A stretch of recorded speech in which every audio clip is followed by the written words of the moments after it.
Welcome everybody, it's Alien Romulus time! Alien season! And it's got aliens everywhere! Aliens in the water, aliens in the chest, aliens under the bed. Your grandma might also be an alien? All this and more probably happens in Alien Romulus. And let me tell you something, this movie is da bomb. And also this movie was sorely needed for the Alien franchise. You are not agree what I'm saying? Shut up! This franchise has gone from horror to action to crazy to not being able to see what's happening on the screen to big ideas with a slow pacing to wishing you wouldn't be able to see what's happening on the screen. I'll do the fingering. To now back to its horror roots with this movie. And I believe that at this point in time, it was a good call to go back to the horror setting because it's a way to get new and old fans of the original 2 or 3 movies excited about the aliens again. I think this is one of those soft reboot situations that Disney likes to make sometimes, like with The Force Awakens. There were some similarities from episode 4, like how the Death Star is now bigger and instead of being able to shoot 1 laser, this one can shoot 5 lasers at the same time. How creative. Just make everything bigger, J.J. Abrams. That's how we get more fans. So I'm glad they didn't go that route for this movie because then we would have gotten things like, oh, okay, so it's a Xenomorph, but instead of 1 head, it's got 5 heads. And in the original Alien, they were on a spaceship. Well, this time, it's a bigger spaceship. We'll just do everything bigger. Bigger guns, bigger facehuggers, bigger Ripley? They would have had Sigourney Weaver's character wake up again in a cryopod and she would have been like, don't tell me I'm waking up in another Alien movie. Well, yes, but this time you're 5 times bigger and you can stomp on the aliens to kill them. Well, that's good, but also you need to eat 5 times more calories. And then in the movie, Ripley just stomps on the Xenomorphs and is like, I'm so hungry. I could easily kill these aliens now, but I'm just so hungry. There's nothing to eat. But luckily that didn't happen. This movie is a much more solid entry and not completely disregarding the lore that's already been established in the prequels and previous installments. I think there's enough here for both old and new fans to enjoy. And majority of the feedback for this movie has been mostly positive. And what I specifically enjoyed about this one were the set pieces and animatronics. The movie instantly gave me this claustrophobic feeling, and if I had been one of the main characters and seen the narrow corridors with steam and dim lighting, I would have been like, no thank you, I'm out of here. But that's what we want to see in an alien movie like this. A place that just gives everyone the creeps. A lot of people have mentioned that it gives them the vibes of Dead Space games and Alien Isolation, and I believe them. Just don't make me play those games because I'm a coward and I would rather freeze in outer space than play those games.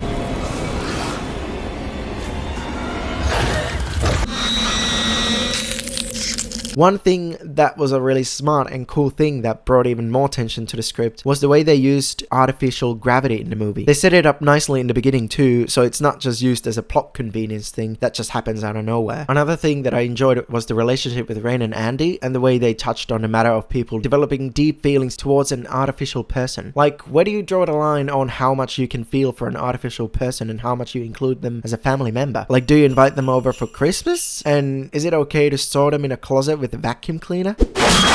And these 2 characters are the ones we learned the most about, and I like what they both do here. David Johnson especially does an excellent job. The tension here is also really great in my opinion. There's never a dull moment in the movie because it's real tense. But I've heard complaints about this movie having too much tension, and I disagree because it's like, what? Do you want the movie to be more boring? But what they probably mean is that the characters are not spending time taking in the things that are happening around them. But I feel like there's plenty of that. They have time to catch their breaths and talk about their situation. The movie also sets up a sense of urgency with an event that happens in the 3rd act. So there is literally no time to have deep philosophical discussions about why the situation is happening to them. Do these people want the characters to be crying, oh, why is this happening to us? Why not someone else? Why not my boss? Why not my ex-boyfriend who cheated on me? Why not that guy who took the last piece of space bread this morning? Anyway, the score in this is really good too. One of the scariest scores I've heard recently, and the sound design is freaking amazing. The spaceship's sound effects and the clicking noises of the facehuggers, and when the camera is in outer space, there's just this loud silence, and then we cut inside and we can hear all the metal clanging and banging. And I also like how all the computers and the tech is designed to look similar to the original Alien movie with the old computer noises too. I reckon one of the first jump scares was a computer booting up all of a sudden, and it was very scary too, because it reminded us all of using Windows 95 again.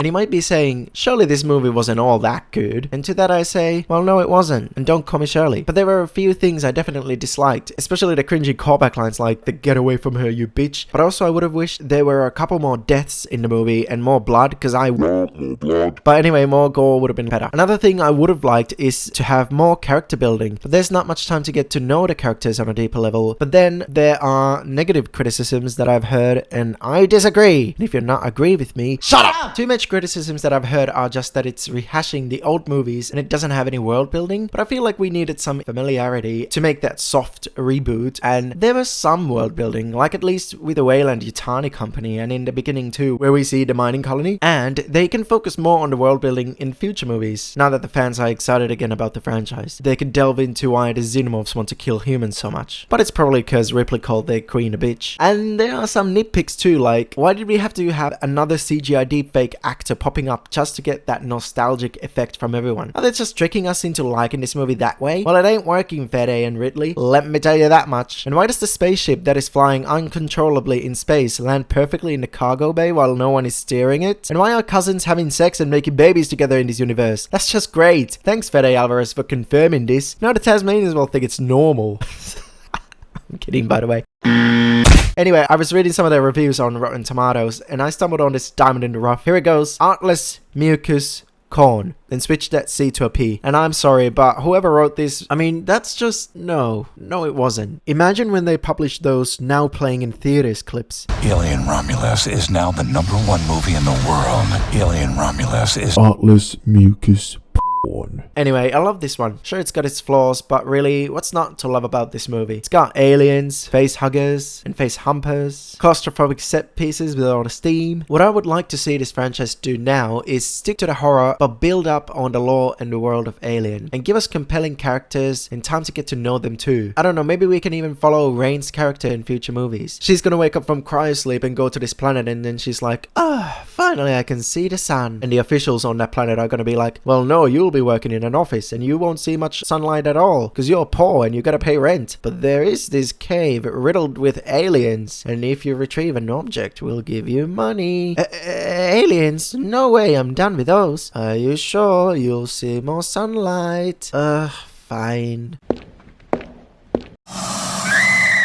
There's also an Alien show coming up next year called Alien Earth, and in the plot synopsis, it says the series will explore the corporate race of creating android life. So I'm hoping this isn't going to be 8 episodes of people in suits sitting in a conference room talking about stocks about android parts or whatever. I don't even know if we're going to see an alien in this show, to be honest. Or they found out that all grandmas are secretly aliens and they've been wearing those masks from the Mission Impossible movies. Blah, I'm an alien! And then the actual android corporate race starts because they're the only ones who can save the Earth. And the twist is that the androids realize that the best interest for the company making the androids is not killing the aliens, but destroying all Apple stores on Earth, because that's their true enemy.